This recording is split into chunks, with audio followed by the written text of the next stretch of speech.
اینجا رو ببین، این موتور به این کثیفی رو میخوام تبدیلش کنم به این موتور حداقل 50 تا قطعه داره که با آب خراب میشه، ولی با این محصولی که برات آوردم بدون نیاز به آب میتونی موتور شویی بکنی. بیا تا بهت بگم.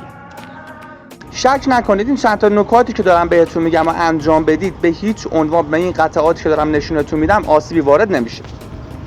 قبل از اینکه موتورشویی انجام بدید بهتره که موتور داغ نباشه. حداقل 1 ساعت بعد از اینکه رانندگی کردید موتورشویی انجام بدید، به قطعات آسیبی وارد نمیشه. نکته بعدی اینه که بهتره روی جعبه کامپیوتر ماشین یا همون ECU نایلون بکشید و سر منفی باتری رو بردارید. برای موتورشویی هم نیاز داریم به یه موتورشویی فومی، یه دونه قلم سیف‌شویی و یه دونه دستمال. قبل از مصرف حتما محصول رو تکون بدید.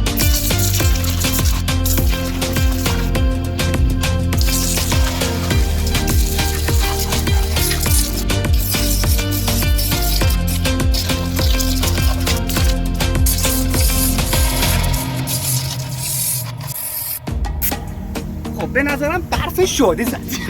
موتورشویی نه، حس خیلی خوبی داره میشه.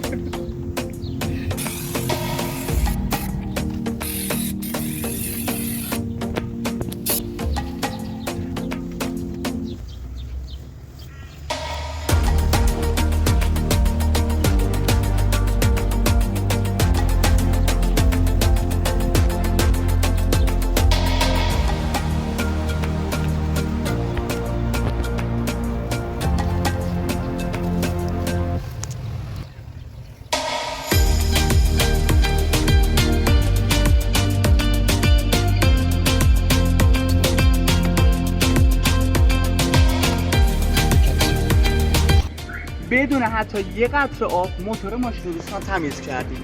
برای ثبت سفارش این محصولم شما میتونید عدد 4 رو کامنت کنید.